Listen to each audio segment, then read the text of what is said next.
I'm John Kerry, and it's my great privilege to serve as Secretary of State and my distinct honor to welcome you to this special conference hosted by the Smithsonian, the National Park Service, and the State Department.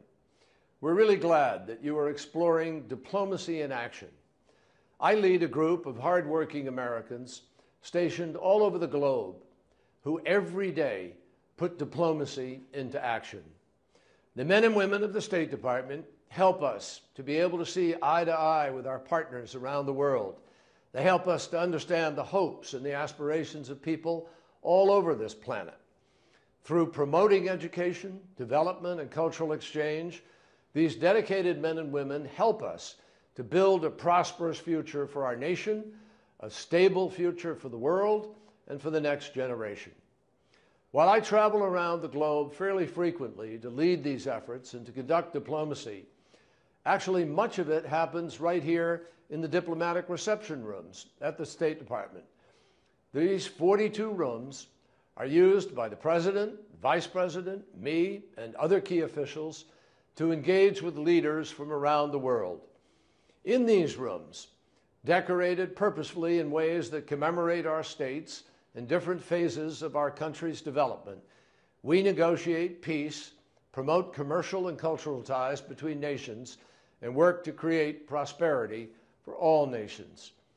These rooms actually tell a story about our nation's rich history of diplomacy. Through their extraordinary collection of more than 5,000 items, they bring that history to life, and they remind each and every one of us of our own obligations. Items in our diplomatic rooms include the porcelain used by George Washington to celebrate the first American ship to arrive in China, and the Treaty of Paris desk, where Benjamin Franklin himself was among those who signed the document that ended our Revolutionary War and secured America's independence. So we are pleased to be partnering with the Smithsonian Institution and the National Park Service to create a digital badge on diplomacy that you can earn by listening to this conference and completing a series of questions. We are proud to be part of this interagency initiative because we believe that all people should be able to learn about our country's great history and American diplomacy through these federal collections. You will hear from the curator of the diplomatic reception rooms and a senior historian at the Department of State. We will show you firsthand how our nation's diplomacy and history is symbolized by the objects in these rooms. Then our colleagues at the National Park Service and the Smithsonian will share locations and objects in their care. This conference brings our world to your world. It shares with you ways that we work to build global communities and ways that you can use diplomacy in your own communities. So this conference, we hope, is only the beginning of your journey. As you earn your badge today, I hope that you'll build a better understanding of how diplomacy in action is a part of your future and clearly a journey in the world that is important to all of us.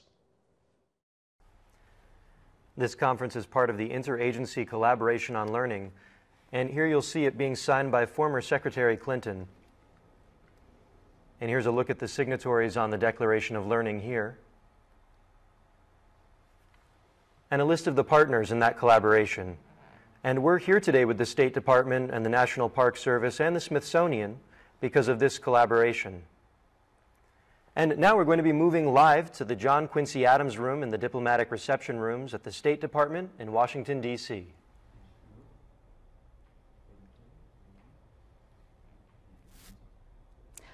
Welcome to the diplomatic reception rooms at the U.S. Department of State. I'm Marcee Craighill, the curator and director of the diplomatic reception rooms. And I'm Susan Hawley, one of the senior historians here at the department. Many of you might be wondering, what are these rooms? How did they come about? Well, they are, in fact, 42 very special rooms on the upper floors of the Department of State that are used to conduct America's diplomacy, used by the Secretary of State, the Vice President, the President, and senior officials. Marcee, how frequently are these rooms used? They're used very frequently. In fact, last year there were more than 700 official events that took place in these rooms, treaty signings, state luncheons, economic summits, and international negotiations. Many, many events throughout the day, in fact. But we are here to think and focus on diplomacy itself, and I'd like to ask our viewers, how do you define diplomacy? If you could give that a bit of thought. Now, I don't want anyone to get the idea that these rooms, the entire Department of State looks like these rooms. They don't. How did these rooms come to be? It's a remarkable story, in fact. These rooms are entirely created and furnished through the generosity of the American people. No taxpayer money has gone into creating these wonderful spaces to build friendships with our foreign visitors, foreign leaders. The rooms, in fact, reflect America's history from the founding of our country. They're modeled after 18th century historic homes that actually existed and inspired each room. They are named after secretaries of state who became president, such as John Quincy Adams, the room we're in, Thomas Jefferson, James Monroe, James Madison. And they are, again, used to build these friendships, used for these official events.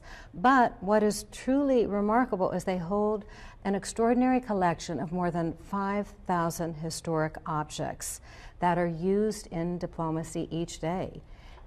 They're almost like silent diplomats here in the room. We're going to do something really special today. We're going to take 5 of those objects and we're going to tell their stories and through them the story of American diplomacy. Well, let's hear what our viewers have said about diplomacy. Do we have any answers to that? One of the common themes that I'm seeing here is working together with other countries. And I see a guess that diplomacy is a way to end wars. Susan, well, as senior historian, how would you define diplomacy? I would say simply that it is the art of reaching agreement. In our case, between nations, but for everybody in their daily lives, because you have to reach agreement with people over a whole variety of issues. I think also here at the Department of State, we focus on international diplomacy.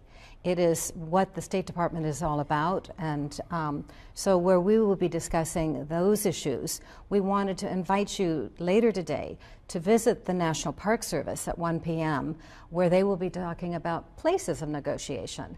And then at 4 o'clock, the Smithsonian will host a webinar on citizen diplomacy and movements that have shaped diplomacy. Diplomacy is a timeless process. It's not just shaking hands and signing a treaty. There's a whole series of negotiations that take place before you get to those camera-ready moments. And it's very much the same kind of process that Benjamin Franklin had to undertake when he started diplomacy more than 200 years ago. Well, I think it's wonderful that you mentioned Benjamin Franklin, because our very first object that we'll be talking about is a beautiful painting in the collection of the diplomatic reception rooms that portrays Benjamin Franklin in 1777 when he was in Paris. Of course, he was widely known as a scientist and very approachable as an individual, perhaps the most widely known American in Europe. Definitely, definitely, and certainly the one most people would recognize. Well, as you look at this portrait of Benjamin Franklin, this oil pastel that was done by Jean-Baptiste Greuze, you see a very soft version. He was not the tough diplomat in that sense. He's not wearing a wig. Of course, he represented us earlier at the court as a colony, and he was more formally dressed. He had a wig. So here he is presenting himself with no glasses, with rather simplified dress, no wig, and again, really a very approachable demeanor comes through in this painting. Yeah, he's dressed more casually than the court would certainly be at Versailles, but he is not dressed, he's still dressed expensively. And there were many images of him, weren't there? Yes, and I'd say he was the person most painted in this period of time. He was approachable in the sense that anyone who came to his house and rang the doorbell could meet him, not just diplomats or kings, but common people who just heard about Benjamin Franklin and wanted to see him. He understood how important it was to create a good impression, and an impression that particularly spoke to what the French were interested in and what they liked. And they saw America as being a simpler place than their court, where people dressed more simply and acted in different ways. And he used that, and he used his whole persona to portray that, their idea of America. And they felt warmly towards him, and they transferred those feelings to the United States. Well, Susan, why was he in France in 1777? The Continental Congress sent Franklin out because we basically declared independence but had nothing. We had no army to speak of, no gunpowder, no shoes, no money, and Franklin was going to try to persuade the French to give us those things. Well, were his tactics successful? Oh, absolutely, absolutely. In 1778, he reached agreement with the French on signing both a treaty of alliance and a treaty of what they called amity and commerce, which was trade. And it was a very important turning point in our relations and in our history. I'm wondering what our viewers think a treaty is.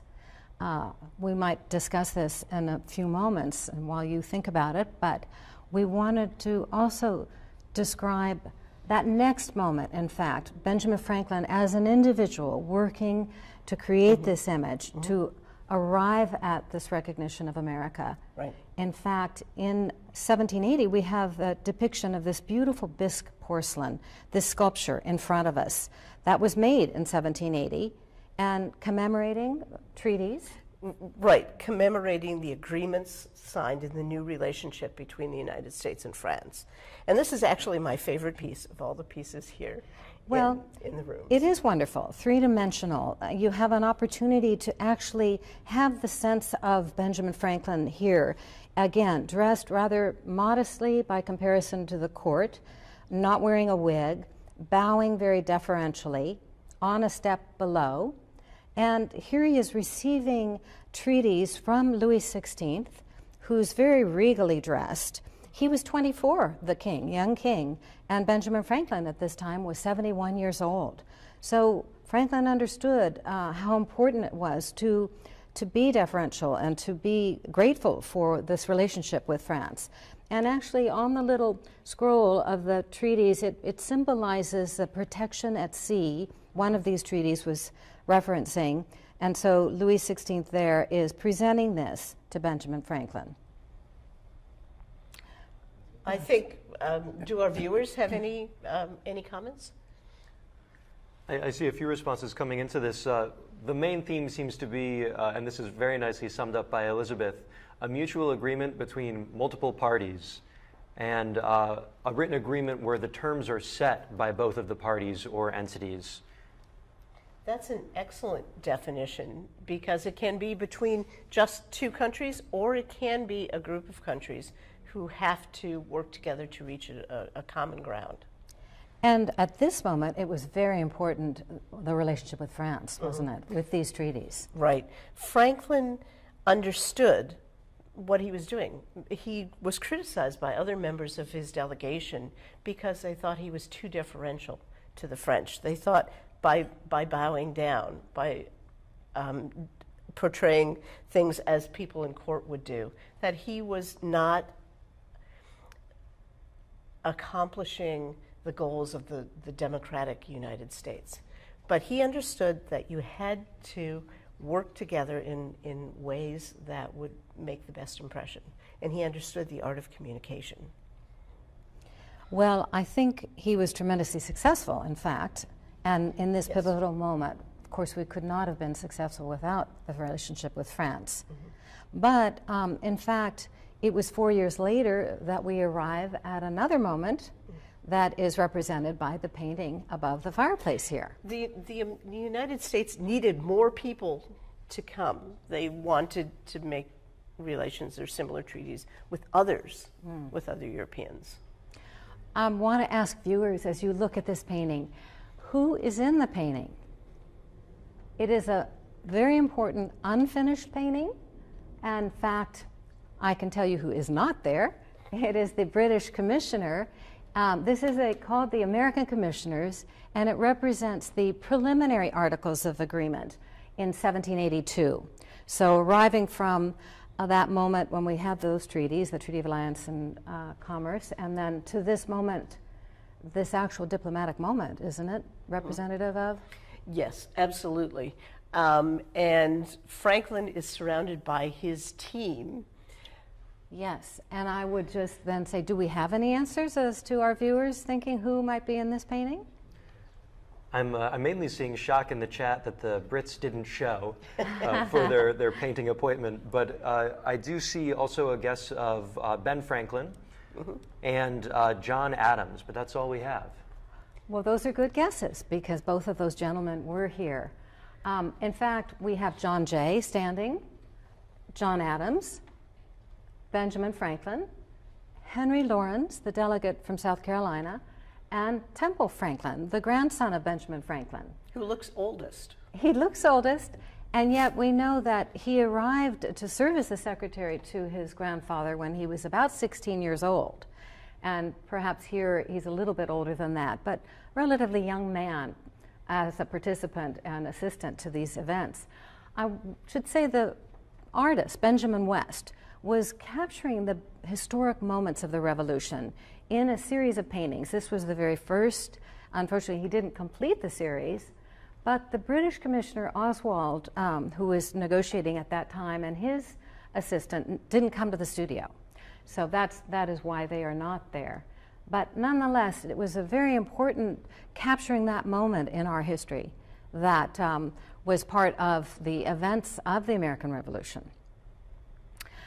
And so was this process also successful and correct? It was, and as you mentioned, it was a longer-term process. While the Battle of Yorktown was in 1781, the final treaty isn't signed until 1783. They couldn't agree amongst themselves, much less with the French, or with the British rather, and they had to reach a way to harmonize their different styles and their different approaches to diplomacy. Franklin was very casual, and he wanted to get to the handshake, to get to the end, to get agreement. John Jay and John Adams were the top lawyers in the colony, and they were very interested in the way everything was written. And there was a lot of conflict between the two approaches. But they did agree, they found a balance, and they signed the Treaty of Paris in 1783. Well, we have an actual touchstone, an actual desk that was a participant in that signing. I want to show you this English-made desk that was actually in the apartments of David Hartley. But while we're talking about this, I'd love to ask our viewers if they know, what did the Treaty of Paris do? And now, as you look at this desk and think about that question, I would say this was an object, the piece of furniture that David Hartley, who at this time was in 1783, the British Commissioner, he was basically asked to expedite the process. And he was in Paris. He had furnishings in his rooms that included this English desk, an English desk that in fact was inspired by French designs. It's a tambour top desk. But it was on this desk that he invited John Jay, John Adams, and Benjamin Franklin to come up and sign the Treaty of Paris, sealing this document with their seals, perhaps their signet rings, which are impressed in the wax that affirmed their signature at that time. And Susan, do you think we actually got independence? Was that the result of this? Well, we already were independent, and this is one of the things John Jay and John Adams were very interested in, because they did not want the treaty to say that the British were giving us independence. We were already independent, we'd won it ourselves, and they were acknowledging that, and these were the terms of the agreement. I think it's really amazing to stand or sit in front of this desk knowing that Franklin and Jay and Adams did the same thing, that they used this. Would you consider this to be the most important historic object we have in the collection? Definitely. It is the object on which we gained our independence, on which the war ended. And there's a wonderful story about it as well. It came to this collection in 1964 by very generous donors who understood what these rooms are about, understood the importance of arriving at agreement and finding peace. So I'd love to hear from our viewers who might have answers about the Treaty of Paris. And I see a lot of answers around American independence, saying it officially ended the revolution, allowed recognition of the U.S. by the English. A few people posing it as a question, did the treaty end the Revolutionary War? Officially, yes. What we need to remember is that even after the Battle of Yorktown, which we learn about in history books and say, okay, that's the end of the war, the fighting continued still until they reached agreement. And it did end the war. It did end the war. So basically, from the unfinished painting in 1782 to the moment, more than a year later, on this desk where they sealed the deal, this was about the similar treaty process that continues, really, and negotiations that happen, not as significant perhaps to our history as this moment was, but it is a process that happens within the State Department, a process of diplomacy. A negotiation in those days was a very time-consuming process because this probably about the soonest a ship could travel from the United States to Europe or vice versa was about 6 weeks. And everything happened in slower time. Of course, today, you wake up in the morning and you have to deal with what happened halfway around the world. They had a little more time to come to an agreement. One of the interesting things about the Treaty of Paris, and our viewers can read the document, it's one of the documents we have available for you, but it's not very long. You would think that a treaty that ended a war might be longer, but this one is really pretty concise. And did we really get our independence? Yes, yes, we were independent, and for good or for, there were many good things, but it made a major change for the United States because we were no longer part of the vast British Empire, and we had to come up with different ways to trade. Of course, Britain, those colonies were closed, but we looked to France and we wanted to trade with other European countries. Most of them weren't interested. We didn't have much that they wanted at this stage. And some of them, like in Germany, didn't even know that the United States actually existed and was a country.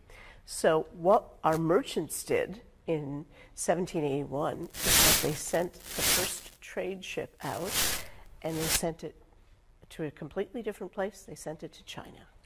Well, that is wonderful because it takes us right to our next object and discussion of that journey.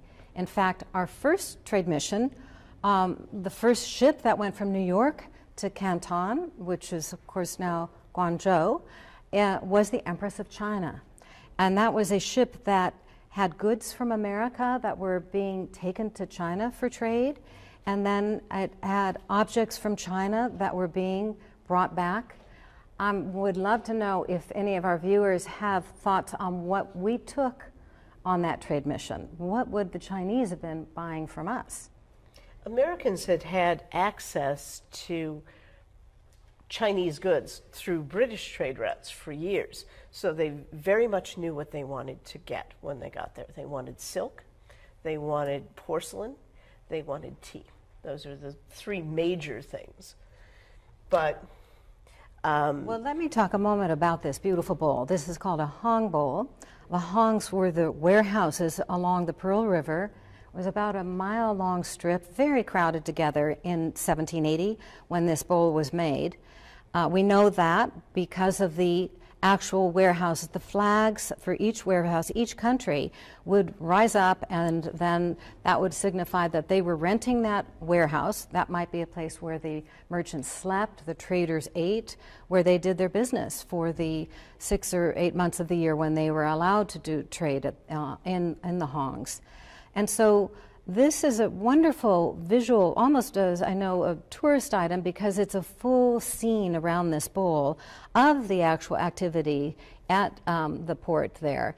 And you can see, if you look carefully, you can actually see the warehouses in the top, and then the exchange of goods that would have been happening closer to the water, and the boats that are actually picking up and taking the goods away.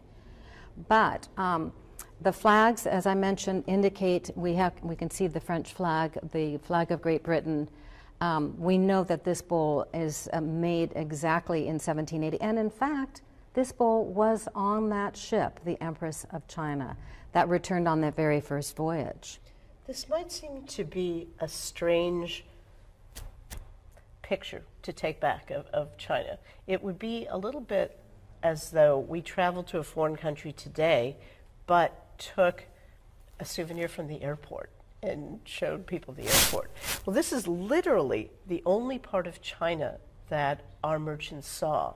They were required to stay in this western colony. They could go only a quarter of a mile from these actual hongs, and they could not learn Chinese. They could not interact with regular Chinese citizens. They could only interact with those who were directly involved in trade. So when they said, this is what I saw in China, this really was what they saw in China. And in addition to things such as this beautiful bowl, punch bowl, there would be porcelain brought back to America. For example, porcelain that George Washington used at Mount Vernon, some that has a replication of the Society of Cincinnati, the fraternal order that celebrates the French and American soldiers who fought together. Punch was a traditional drink in America and in Europe until about 1800, and something like this would be a beautiful surface for a dramatic scene, such as the actual view of the hongs on Canton. And this would be the centerpiece of gatherings in the 18th century. Everybody had their own punch recipe. Exactly.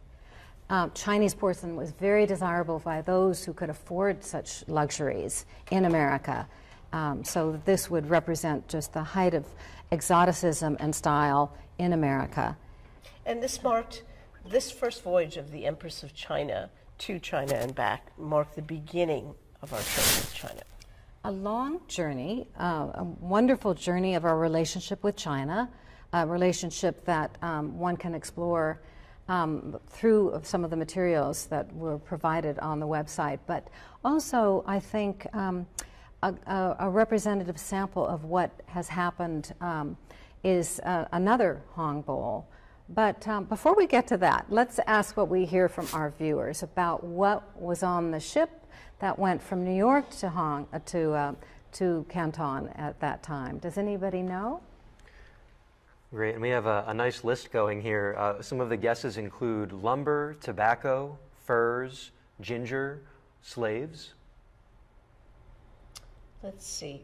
One of those is correct.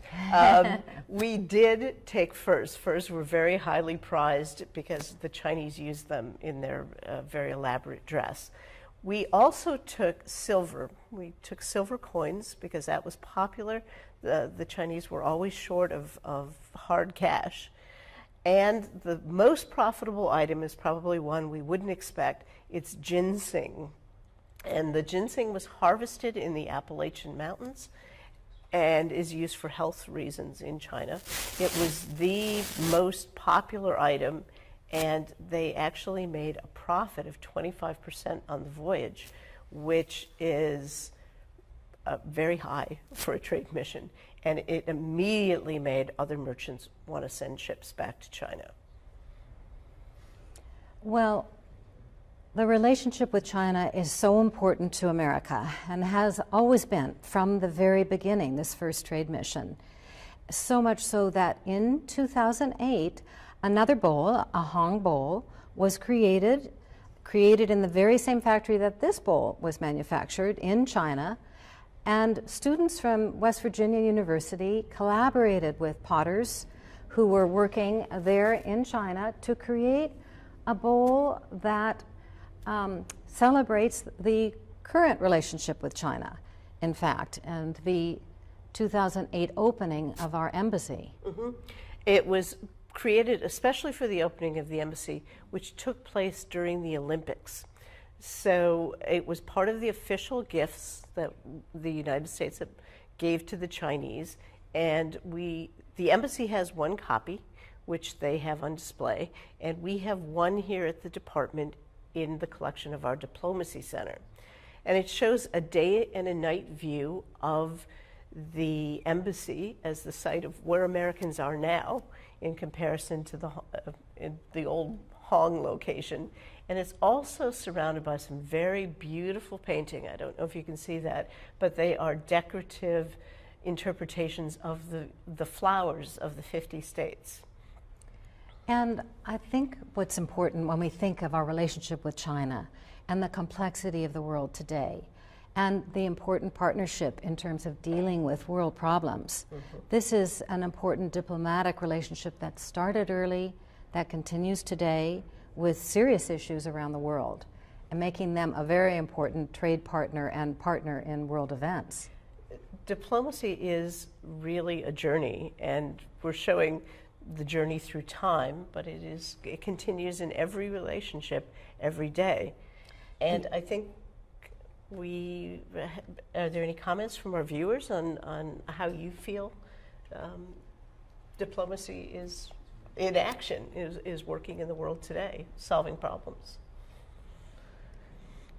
Great, and we do have a few comments and questions that have been popping, and I'll let people add their thoughts there as we continue on. And for those of you that have just been watching and haven't had a chance to join us in the chat, please feel free to click the little chat button in the lower right-hand corner of the video, and we look forward to seeing your comments and questions as they pop up. I'd like to share just a couple of the early observations that came in here. First off, Sarah noted that she loves the detail in the sculpture and how the event may have been viewed outside of our country. Is there a responsibility on the artists to show our view, or is it about showing a more international view? How do these objects often connect? Well, that's a wonderful question, because we've done a great deal of research on this piece that was made in this French factory. And it turns out that one of the managers of this factory in the 1770s had actually been a Frenchman who fought in the American Revolutionary War. And so he perhaps had a more serious interest in portraying this wonderful relationship. So that is one factor that may have contributed to this. The sculpture itself is stamped by the factory stamp, Nervier, number 70. And so perhaps there were at least as many as 70 of these done. There are only about 10 that exist in America or in the world today. But how that country portrayed it, I think, is very much, wouldn't you say, the way America would have liked to have been seen?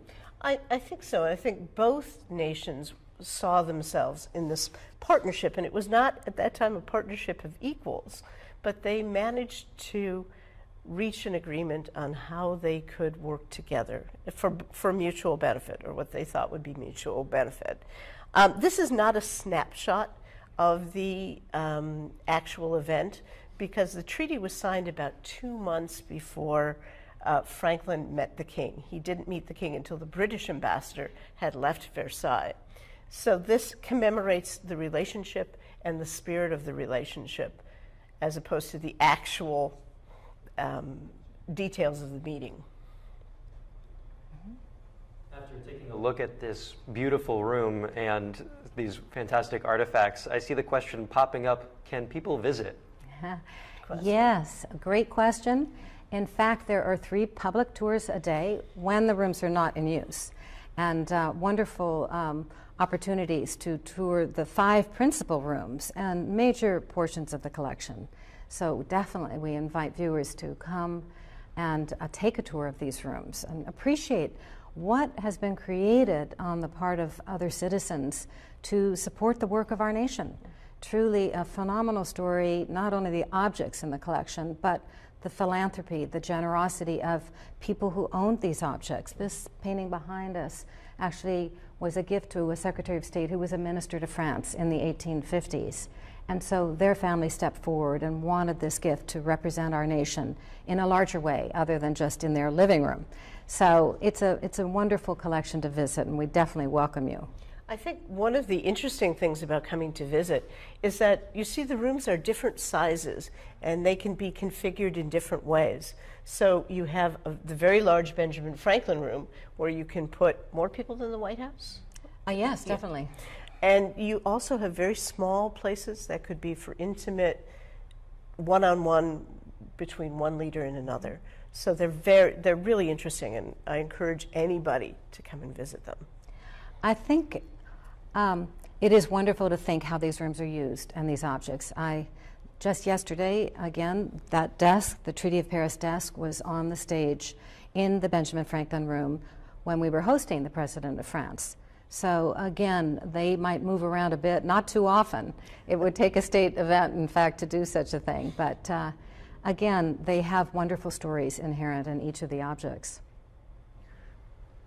I'd like to share some of the observations from our online participants about diplomacy in action. I see one person mentioning that we've maintained important international trade partners, and also someone citing that they've seen diplomacy in action at their university because the students who were able to come from their home countries could then go to school here. Diplomacy does more than end wars, and it does more than facilitate trade. It brings people here. There are educational agreements that bring people here, and it facilitates a whole range of activities that you don't even see, from what goes on in space to what goes on under the sea, protecting coral reefs, and even cyberspace. That's a big area of diplomatic negotiation. Mm-hmm. And you've touched on technology in a couple of ways now. I see one question that's popped up connected to that, wondering, is the exchange of technology a new way of exchanging commodities? Yes, I would say it is. It is definitely one of the things that the Founding Fathers could never have imagined, that we would need to negotiate things that would have seemed magical at the time. But I would agree. I think that's a good interpretation. I would also add that the State Department is involved in many interesting endeavors, whether it's climate, whether it's the fishing issues, whether many areas that are international where diplomacy comes into play, where these international issues, technology, science, are really a factor today in ways that the State Department plays an important role. And probably all these tools of diplomacy that came at this time, we had to study. Thomas Jefferson had to learn what were the rules of diplomacy. All of this had its foundation in the early 18th century. And the object, by having an object that tells a story, as these do, but also is in a room for future events, we're adding to the texture of what we want to tell about our nation, and we use them to bring people together. And this is an excellent reminder of how long our relationship has been. And with any country, if you sometimes have periods of time where you disagree, but over the long term, you're building a relationship together. And to continue on the technology theme, how do you think the rapid development of technology and the communications revolution we are in the midst of has impacted diplomacy? There's an old story about Jefferson, which I think is apocryphal, but he was supposedly questioning one day, when's the last time we heard from our ambassador from wherever, overseas? And they said, about a year ago. And the story is, he said, well, if we haven't heard anything by next year, I'll send him a letter. So very definitely, we're working on a different time frame. Ambassadors, even though Franklin didn't have the formal title of ambassador, but they spent time and they had to make decisions on their own without reference to the Secretary of State or back to headquarters. And today it's very different. There's much closer communication between overseas posts and the department. And I think it also comes back to the face-to-face, you know, to the personal relationship, even with secretaries of state and world leaders. And often they will bring them into these rooms on their own, unexpectedly. So as complex as technology might be and the complexity of world issues, it still comes back to those relationships that are built in places like this and places you'll see later today, actually. That's actually a great segue into our next question. I see someone wondering if the technology that exists today would make a diplomat like Benjamin Franklin more important or less important to the process.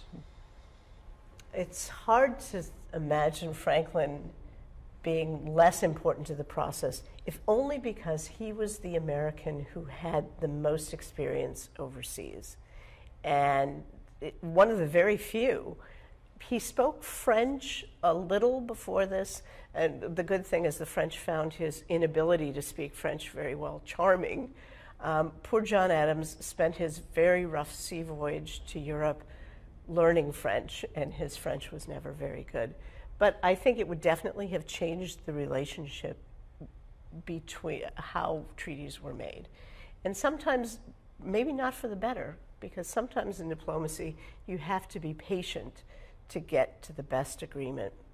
And Franklin said that the person who's patient gets whatever he wants.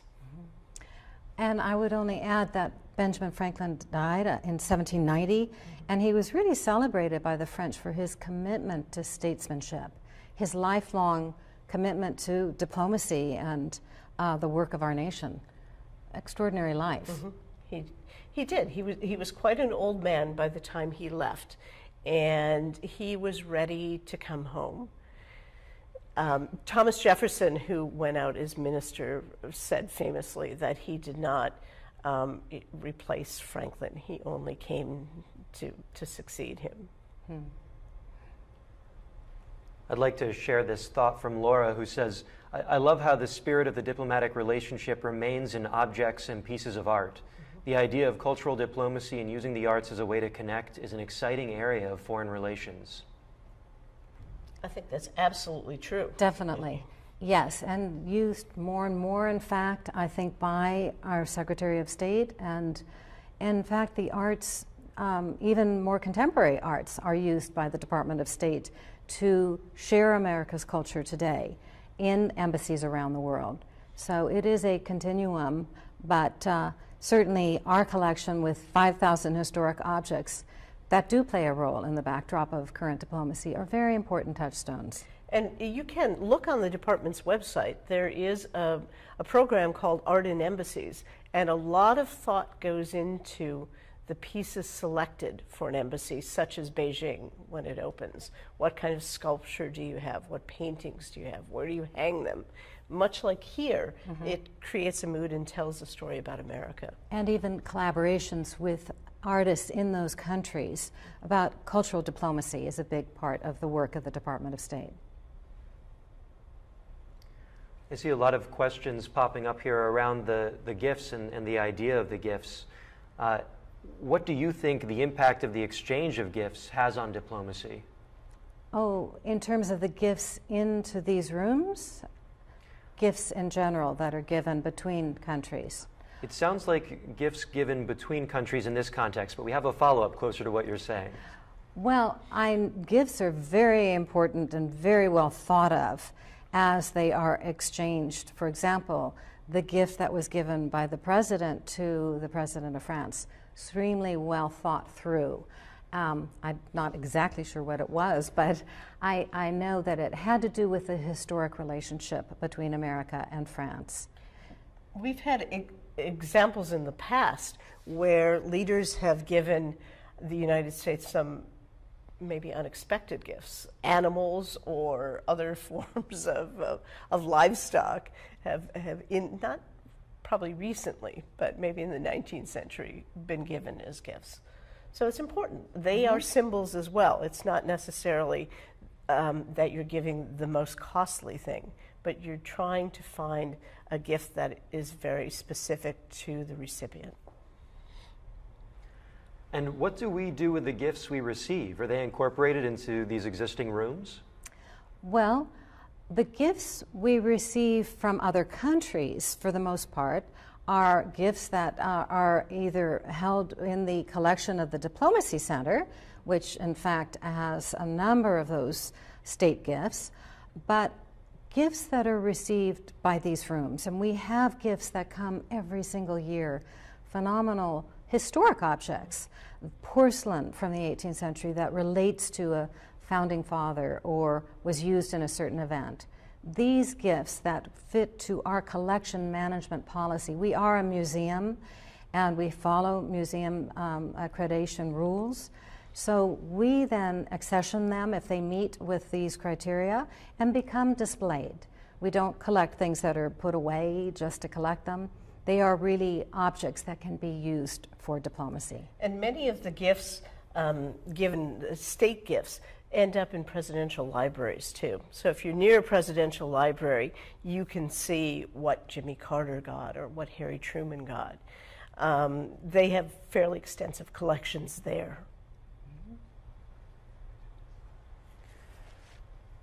And we have another question going back to the earlier topic of treaties, and I think this will be the last one we have time for today, but how long is the treaty process?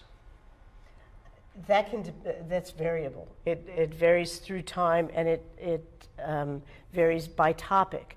Today's treaties are much, much longer, and you can have, well, this is just a few pages long. They can be hundreds of pages long and very technical. So it's really specific to the topic and the individual treaty. But whenever we do it, whenever we make treaties, it is part of diplomacy and it's part of this journey. Absolutely. And I think as we began our endeavor today, we were talking about Benjamin Franklin and the important role that he played in diplomacy. It is very much a part of his success that led, of course, to the initiative, the support of France, that led to important historic moments that ended with the beginning of our nation, in fact, and on the very desk that we just saw a moment ago. And it's truly that diplomacy has made us the country that we are today in many ways and continues. And that's not an exaggeration. That's exactly right. And the diplomacy that we carry on here today is building and making us the country that will be tomorrow, too. We want to thank you so very much for joining us today. It's a wonderful opportunity to share rooms that a great deal of the public doesn't get to see. We want you to learn more about diplomacy and, in fact, earn a digital badge. We would love for you to go to the website, go to the address that's on the screen, and complete the Junior Diplomat Quest. We look forward to sort of seeing your point of view and understanding what your takeaway is using primary documents and looking at objects. And then we want you to tune in later at 1 p.m. The National Park Service will be the host for a discussion on locations, sites of diplomacy. And then again at 4 p.m., the Smithsonian will be discussing movements of diplomacy, citizen engagement that has resulted in diplomacy. So we want to thank you again for coming to the diplomatic reception rooms of the Department of State, and thank you very much. We will look forward to seeing you here someday. So thanks for joining us. Yeah, so that went really well. Wonderful, and a big thank you to the two of you for sharing these beautiful objects with us in this room. A big thank you to our participants for some great questions and comments throughout, and we look forward to seeing you at the next two sessions today.